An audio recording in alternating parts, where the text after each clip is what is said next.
ଅନୁଗୁଳ ଜିଲ୍ଲାର ଆଠମଲ୍ଲିକ ବ୍ଲକ ଅନ୍ତର୍ଗତ ମହିନ୍ଦ୍ରା ସ୍କୁଲ ପରିସରରେ ଆଠମଲ୍ଲିକ ବ୍ଲକ ସ୍ତରୀୟ ସୁରଭି କାର୍ଯ୍ୟକ୍ରମ ଉଦ୍ଯାପିତ ହୋଇଯାଇଛି। ସ୍ଥାନୀୟ ମହିନ୍ଦ୍ରା ଉଚ୍ଚ ବିଦ୍ୟା ପ୍ରାଙ୍ଗଣରେ ଆୟୋଜିତ ଉତ୍ସବଟିକୁ ଉପଜିଲ୍ଲାପାଳ ଉପେନ୍ଦ୍ର କୁମାର ଲୁହା ଉଦ୍ଘାଟନ କରିଥିଲେ। ଛାତ୍ରଛାତ୍ରୀଙ୍କ ପ୍ରତିଭା ପରିପ୍ରକାଶ ପାଇଁ ସୁରଭି କାର୍ଯ୍ୟକ୍ରମର ଉଲ୍ଲେଖ୍ୟ ଭୂମିକା ରହିଛି ବୋଲି ମତବ୍ୟକ୍ତ କରିଥିଲେ। ଏହି ଉତ୍ସବରେ ସମ୍ମାନିତ ଅତିଥି ଭାବରେ ସ୍ଥାନୀୟ ବିଡିଓ ଟିଟସ୍ ମହାନନ୍ଦିଆ ଏବଂ ଗୋଷ୍ଠୀ ଶିକ୍ଷା ଅଧିକାରୀ ଏବଂ ଶିକ୍ଷାବିତ୍ମାନେ ଯୋଗଦାନ କରିଥିଲେ।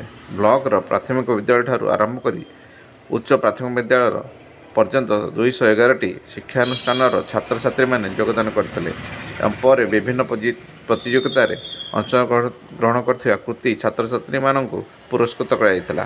ଏହି ପୁରସ୍କୃତ ହୋଇଥିବା ଛାତ୍ରଛାତ୍ରୀମାନେ ଏହା ପରବର୍ତ୍ତୀ ପର୍ଯ୍ୟାୟରେ ଅନୁଗୁଳ ଜିଲ୍ଲା ସୁରଭି କାର୍ଯ୍ୟକ୍ରମରେ ଯୋଗଦାନ କରିବେ ବୋଲି ସୂଚନା ମିଳିଛି।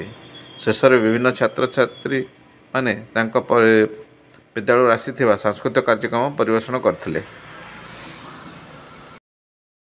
ଆମ ଆଠମଲ୍ଲିକ ବ୍ଲକର ଗୋଷ୍ଠୀ ଶିକ୍ଷା ଅଧିକାରୀ ଶିବାନନ୍ଦ ଧରାଚା ଏବଂ ମୋର ବନ୍ଧୁ ଧରଣୀଧର ରାଷ୍ଟ୍ରପତି ବହି ଲେଖିଥିଲେ ସେ ସମୟରେ ଯେ ଇଣ୍ଡିଆ 2020 ସେ ସମୟରେ ବଢ଼ିଆ ଜିନିଷ ଲେଖିଥିଲେ ଏବଂ ସ୍ୱପ୍ନ ଦେଖିଥିଲେ ଯେ 2020 ମସିହାରେ ଭାରତ ଏକ ବିକଶିତ ଦେଶ ହେଇଯାଇଥିବ ଏବଂ ସେହି ହିସାବରେ ଆମେ ବି ଭାବିଲୁ କି ଓଡ଼ିଶା ମଧ୍ୟ ବିକଶିତ ଦେଶ ହେଇଯିବ।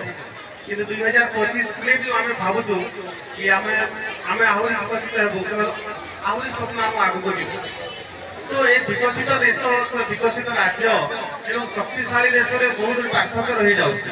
ହୁଏତ ଆମେ ଭାବୁଛୁ ଆମେ ଶକ୍ତିଶାଳୀ ଦେଶ ହେବା, କାହିଁକି ଆମେ ବିକଶିତ ଦେଶ କହିଲେ ତାର ଗୁଡ଼ାଏ ମାନ ରହୁଛି ଏବଂ ତାକୁ ହିଁ ଆମେ ବିକଶିତ କହୁଛନ୍ତି। କିନ୍ତୁ ଆମେ ଯଦି ଆମେରିକା ଚାଇନା ଭଳିଆ ଦେଶକୁ ଯିବା ସେମାନେ ଶକ୍ତିଶାଳୀ ହିସାବରେ ପରିଗଣିତ ହେଉଛନ୍ତି। ତ ଆମେ ଯଦି ଶକ୍ତିଶାଳୀ ହେବା ତାହେଲେ ଆମ ପାଖରେ ବାର୍ଗେନିଂ ପାୱାର ଥିବାର ଆବଶ୍ୟକତା ପଡ଼େ। ଆମେ ଦେଖନ୍ତୁ ଯେତେବେଳେ ଆମେ ମଝିରେ